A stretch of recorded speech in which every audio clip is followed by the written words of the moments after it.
It was supposed to be a relaxing day at the pool, until one woman's prejudice sparked a confrontation that would leave the entire town talking. What she didn't know, the teen she tried to kick out was the governor's daughter. Subscribe to the channel and follow along to see how this powerful story unfolds. Let me know in the comments, where are you watching from? The sun was high in the sky, casting a golden glow over the sparkling blue waters of the community pool. It was a perfect summer afternoon in the small town of Willow Creek, where families gathered to escape the heat and enjoy the simple pleasures of life. Children laughed as they cannonballed into the water, parents lounged under umbrellas with iced teas in hand, and teenagers lounged on pool chairs soaking up the sun. Among the crowd was 16-year-old Amara Johnson, the daughter of Governor Marcus Johnson.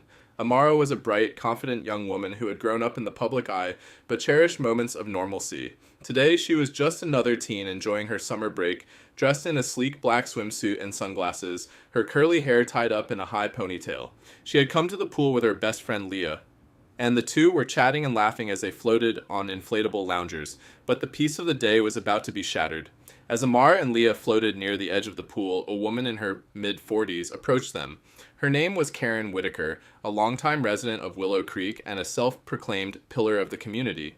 Karen had a reputation for being overly involved in neighborhood affairs, often inserting herself into situations where she wasn't needed. Today, she had decided to take it upon herself to maintain order at the pool. Karen stood at the edge of the pool, hands on her hips, and glared at Amara. "Excuse me," she said sharply, her voice cutting through the laughter and splashing. "This pool is for residents only. I don't recognize you. Do you even live here?" Amara lowered her sunglasses and looked up at Karen, confused. "Yes, I do. I live on Maple Street," she replied politely. Karen narrowed her eyes, clearly unconvinced. "Maple Street? I know everyone on Maple Street, and I've never seen you before. You need to leave. Now." Leah sat up on her lounger, her mouth agape. "Wait, what? She lives here. We're both residents. You can't just..." Karen cut her off. "I don't need to explain myself to you. This is a private community pool, and I have every right to ask her to leave if I don't think she belongs here." Amara's heart raced. She had faced subtle discrimination before, but never something so blatant. She took a deep breath, trying to stay calm. "Ma'am, I promise you, I live here. My family moved in last year. If you want, I can show you my ID or..." Karen waved her hand dismissively. "I don't have time for this. Just get out of the pool before I call security." The tension at the pool was palpable as Karen's sharp words cut through the cheerful atmosphere. What had started as a quiet summer afternoon was now a scene of discomfort and unease. Amara, still floating in the water, felt her cheeks burn with a mix of embarrassment and anger. She had faced subtle biases before, the kind of looks and comments that made her feel like she didn't belong, but this was different. This was direct, public, and humiliating. Leah, Amara's best friend, was the first to react. She sat up on her inflatable lounger, her face a mask of disbelief. "Are you serious right now?" Leah snapped, her voice rising. "She lives here. You can't just accuse her of lying because..." Karen cut her off with a dismissive wave of her hand. "I don't need to explain myself to you," she said, her tone dripping with condescension. "This is a private community pool, and I have every right to ask her to leave if I don't think she belongs here." By now, the commotion had drawn the attention of nearly everyone at the pool. Parents sitting under umbrellas paused their conversations, their eyes darting toward the scene. Teenagers stopped their games of Marco Polo, their laughter replaced by murmurs of confusion. A few younger kids, sensing the shift in mood, clung to the edges of the pool, wide-eyed and unsure of what was happening. A man in his 30s, who had been lounging nearby with his family, stood up and approached Karen. His name was Greg, and he was a regular at the pool. He had seen Karen's overbearing behavior before, but this was crossing a line. "Hey, what's going on here?" he asked, his tone calm but firm. Karen turned to him, her expression a mix of defiance and self-righteousness. "This girl doesn't belong here," she said, gesturing toward Amara. "I'm just making sure the rules are followed." Greg glanced at Amara, who was now standing in the shallow end of the pool, her arms crossed over her chest. She looked small but determined, her chin held high despite the tears welling in her eyes. "She says she lives here," Greg said, turning back to Karen. "Why don't you give her the benefit of the doubt?" Karen's lips tightened into a thin line. "I don't have to do anything," she retorted. "I know everyone in this community, and she's not one of them." The crowd murmured, their discomfort growing. A woman sitting nearby shook her head and muttered to her friend, "This is ridiculous." Another parent, holding a toddler on her hip, called out, "Leave her alone, Karen. She's just a kid." Amara, feeling the weight of everyone's eyes on her, climbed out of the pool. Water dripped from her swimsuit as she stood face to face with Karen, her voice steady despite the storm of emotions inside her. "You know what?" she said, her tone firm. "This isn't about whether I live here or not. This is about you assuming I don't belong because of how I look. and that's not okay. Karen opened her mouth to respond, but before she could say anything, a voice rang out from the crowd. Amara, is everything all right? All heads turned to see a tall, well-dressed man walking toward the pool. It was Governor Marcus Johnson, flanked by two aides. He had been in the neighborhood for a town hall meeting and had stopped by to pick up his daughter. The crowd fell silent as Karen's face drained of color. Governor Johnson? She stammered, her voice barely above a whisper. What are you? Adisha Amara crossed her arms and looked at Karen with a mix of defiance and satisfaction. Dad, she said, her voice clear and strong, this woman just told me to leave the pool because she didn't think I belonged here. The silence that followed was deafening. Karen's mouth opened and closed like a fish out of water, but no words came out. The crowd watched, their expressions a mix of shock, anger, and disbelief. Governor Johnson's face darkened as he stepped forward, his presence commanding attention. Is this true? He asked, his voice steady but laced with anger. Karen stammered, suddenly realizing the gravity of her mistake. I didn't know she was your daughter, she said weakly. I was just trying to... To what? The governor interrupted, his voice rising.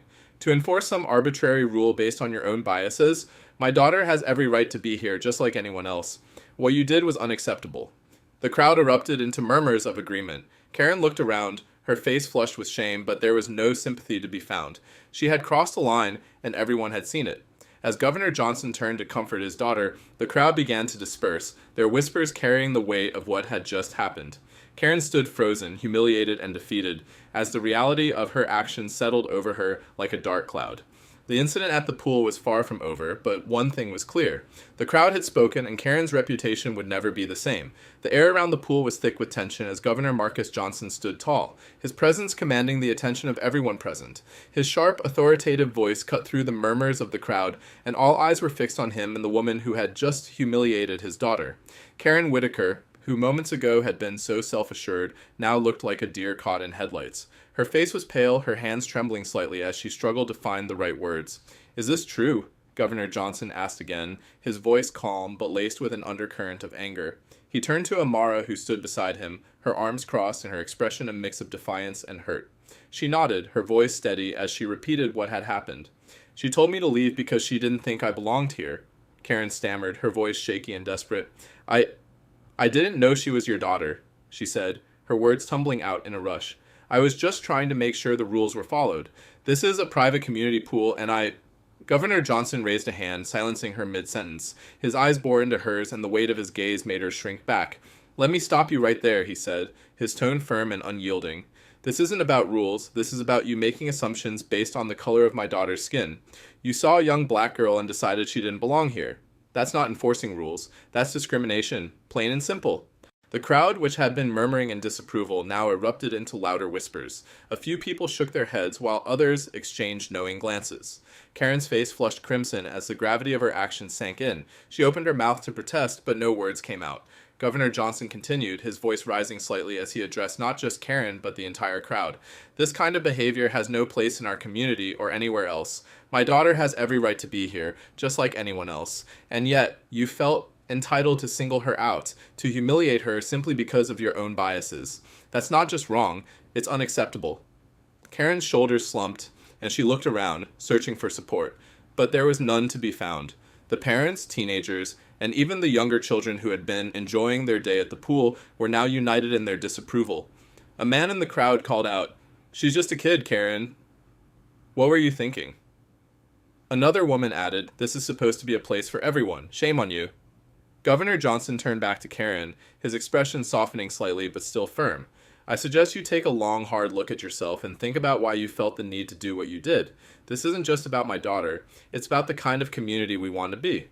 A community where everyone feels welcome, regardless of how they look or where they come from. With that, he placed a comforting hand on Amara's shoulder and guided her away from the pool. The crowd parted to let them through, their murmurs of support and encouragement following them as they walked. Amara held her head high, her confidence restored, but the sting of the encounter still lingered. As they reached the parking lot, Governor Johnson paused and turned to his daughter. "Are you okay?" he asked, his voice gentle now. Amara nodded, though her eyes were still glistening with unshed tears. "I'm fine, Dad," she said. "But it's just... why do people like her think they can treat me that way?" Her father sighed, his expression a mix of anger and sadness. "Because some people still haven't learned that everyone deserves respect," he said. "But what happened today? That's not going to be the end of it. We're going to use this as a teaching moment for her, for this community, and for the whole state. Back at the pool, Karen stood alone, the weight of her actions pressing down on her. The crowd had dispersed, but the whispers and judgmental glances continued. She had come to the pool that day thinking she was upholding the rules, but she left with a harsh lesson in humility and the realization that her actions had consequences. The reckoning had come, and it was far from over.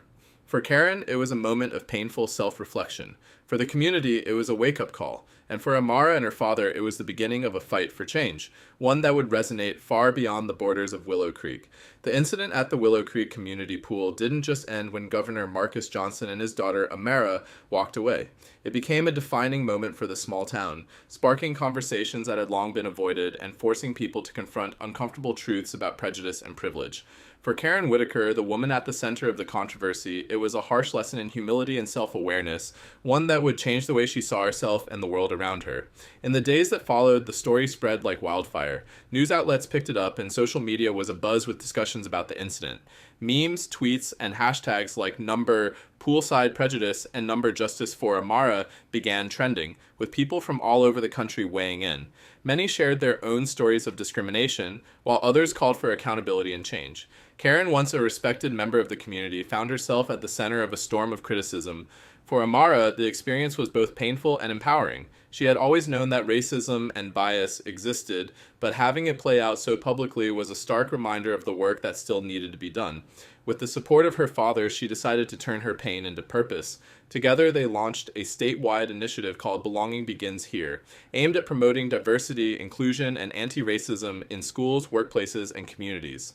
Amara became a vocal advocate, sharing her story at town halls, schools, and even on national television. Her courage and resilience inspired countless others to speak out and stand up against discrimination. Karen, meanwhile, faced the consequences of her actions. The neighborhood association held an emergency meeting where residents voted overwhelmingly to remove her from her position on the community council. Her friends and neighbors, many of whom had once admired her for her involvement in local affairs, now distanced themselves. Some even shared stories of similar behavior from Karen in the past, revealing a pattern of microaggressions and exclusion that had gone unchecked for years. Feeling isolated and ashamed, Karen eventually issued a public apology. She wrote a lengthy post on the community Facebook page, acknowledging her actions and expressing regret for the pain she had caused. "I was wrong," she wrote. "I let my biases cloud my judgment, and I hurt someone who didn't deserve it. I'm deeply sorry to Amara and her family, and to everyone in this community who I've let down. I'm committed to doing better and learning from this experience." While some accepted her apology, others were more skeptical. "An apology is a good start," one commenter wrote, "but actions speak louder than words. What are you going to do to make things right?" Karen took the feedback to heart. She began attending workshops on racial sensitivity and implicit bias, and she volunteered with organizations that promoted diversity and inclusion. It was a humbling journey, but one that ultimately helped her grow as a person. The incident also had a profound impact on the Willow Creek community as a whole. It sparked a difficult but necessary conversations about race, privilege, and belonging. The neighborhood association implemented new training programs for its members and established a diversity and inclusion committee to ensure that everyone felt welcome. The community pool, once a symbol of division, became a place of unity, with signs proudly declaring, "This space is for everyone." For Governor Johnson, the experience reinforced his commitment to fighting for equality and justice. He used his platform to advocate for policy changes at the state level, including funding for anti-racism education and stronger protections against discrimination. "What happened to my daughter was a wake-up call," he said in a press conference. "But it's also an opportunity to build a better, more inclusive future for all of us."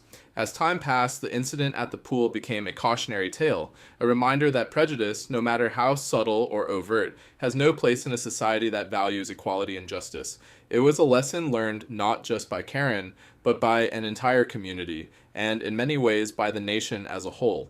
For Amara, the experience was a turning point. It strengthened her resolve to stand up for herself and others, and it deepened her understanding of the power of her voice. "What happened to me was hurtful," she said in a speech at a youth leadership conference, "but it also showed me that I have the power to make a difference. And so do all of you. Together we can create a world where everyone feels like they belong." In the end, the story of the governor's daughter and the woman at the pool was about more than just one summer afternoon. It was about the importance of empathy, the courage to confront injustice, and the belief that change is possible, one conversation, one action, and one lesson at a time.